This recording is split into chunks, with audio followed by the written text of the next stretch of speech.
Hey guys, it's Thorzax, and I want to welcome you back. And I was thinking about a subject that been wanting to go over, and I have to be kind of careful here.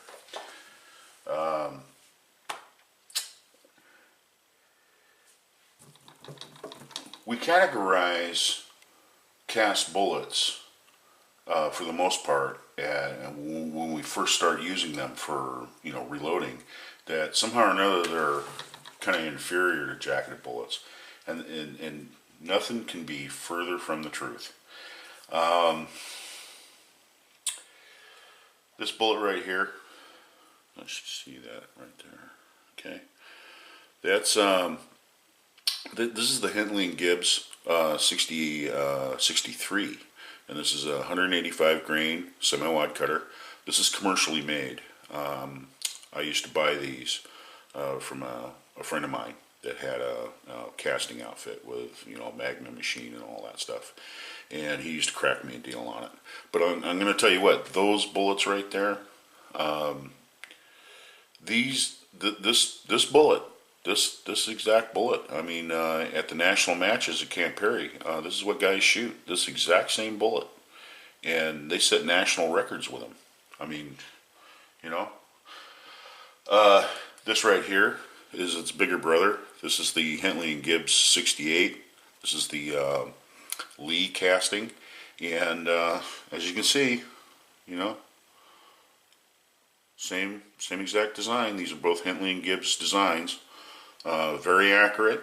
This is actually a really good bullet if you're going to shoot 50 yards. I use 4.3 grains of 700X, and I find that the shootability of the bullet is just amazing. It will put them right in the X ring, and it'll shoot as tight as you can hold.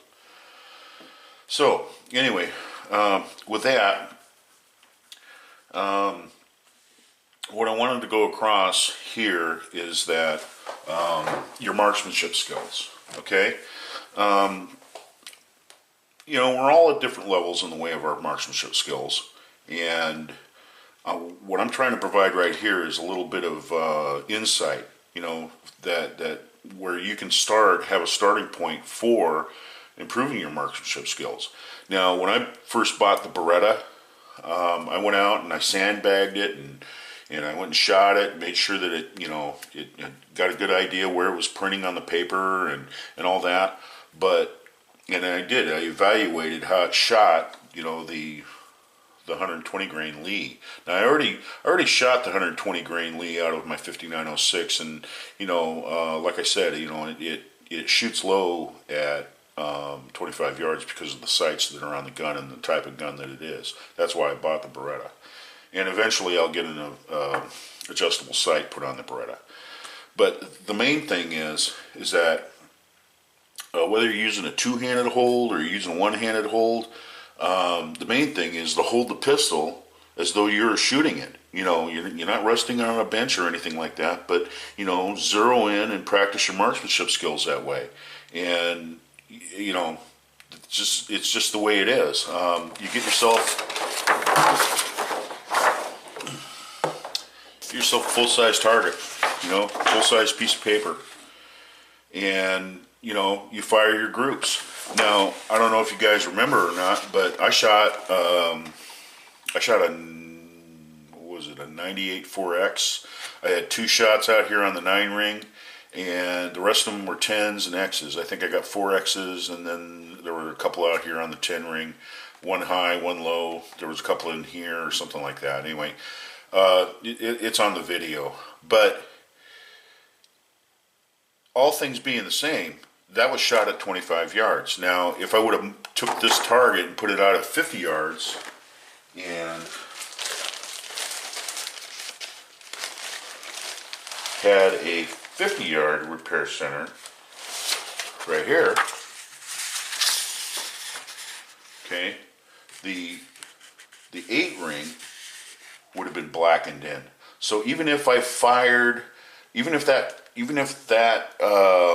group I fired at 50 yards was twice as big, there would still be, you know, 8s, 9s, and 10s, and they all would have went into the black at 50 yards. So on the national match course, where you're going to shoot 30 shots, you know, my first 10 rounds would have been at 50 yards on a slow fire. So even if I shot, say, like a, you know, 85 or an 87 or even a 90, you know, by, you know, adding up my score, I started off 10 points behind. So I'm already, the highest I'm going to be able to shoot, you know, through the string of the national match course is going to be a 290. And as you can see, I shot a 98, and that was on that I cadenced myself to time fire there, kinda. But you know, and if I would have followed that up with a rapid fire and was able to shoot like a 98 or a 97, guys, in an EIC match, that's enough to win. And that's with the 120 grain, you know, Lee bullet. By no means should you look at your cast bullets as cannon fodder, or they're they're inferior. You know, they're not. Properly made, properly lubricated, with good marksmanship skills, you can win matches with these. There's no reason to buy jacketed bullets. A bullet that I cast now, because I couldn't find this particular one, 180 grain, is the 170 grain Seiko. That is one accurate bullet. And you know, one thing that's nice about this bullet weighing 170 grains, it has less recoil than a 200 grain bullet. So, you know, you can shoot this more accurately and faster during your timed and your rapid fires, you know, in the national match course. That is one accurate cartridge right there. That will flat do it. I mean, I shoot 3.8 grains of bullseye, and I use Winchester primers. The Lee bullet, I mean, you know, I seat them so where that they're a little bit off the lands and grooves in the chamber. But you know, these all chamber. You know, they're all sized the same. They all weigh the same. They're all made with the same quality. All I'm trying to say is that don't try to convince yourself the reason why you're getting bad groups is because you're firing, you know, lead cast bullets. You know, here's a 228 grain Lyman mold that I have, and I cast these, and I make these, you know, from a hardball. You know, I shoot 4.6 grains of bullseye with this, 4.6 to 4.8 grains of bullseye, and it gives really good accuracy out to 50 yards, and I can shoot this at 25 yards without a problem. I mean, for EIC type, you know, shooting, excellence in competition, DCM type shooting, where you're just going to shoot the national match course, those work great. They work fantastic. A little bit of subject here on the 44. Now, on the 44, I have found that the Keith type bullets don't shoot as well over distance, and I'm talking, you know, 220 yards, you know, to knock over rams. And what I found was that this bullet mold right here for the RCBS 240 grain silhouette bullet, this shoots amazing. This bullet is one accurate bullet. I mean, at 200 yards, it's an accurate combination. I shoot this with a stiff load of AA number 7. I don't use AA number 9 or 2400 or H110 because there's too much muzzle blast, and it's a hard, you know, it's a hard blast to handle in your hand while you're shooting. And all I want to do is get it out there accurately so that the bullet will hit the target and knock it over. And I haven't had that good of luck with the 240 grain Keith type bullet. I can also make those too. Those, you know, giant, you know, 245 grain semi-wide cutters. You know, 38 special. You know, you got your full wad cutters. These will shoot amazingly well. I mean, some of the most accurate ammunition that you're going to buy is just plain lead bullets. Something else I wanted to go ahead and say. Got access to a copy machine.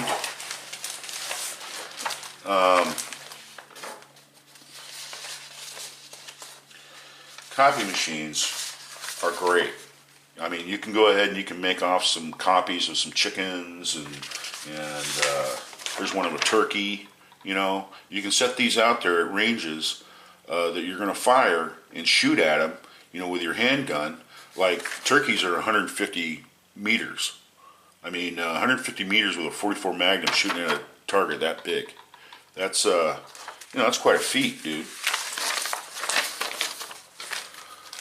And you know, practicing doesn't have to be on on premium targets. Okay, you don't have to go out there and spend a bunch of money on it. Let's see what else. See if I got a RAM in here.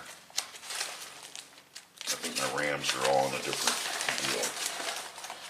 Well, anyway, yeah, I stuck my RAMs off in some other targets that I have.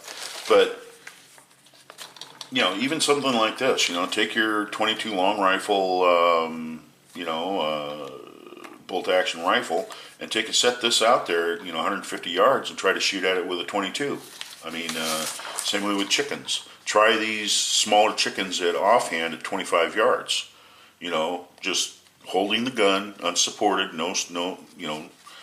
don't strap in, you don't do anything, you just stand there with a gun and try to shoot at it, and see what kind of results you get.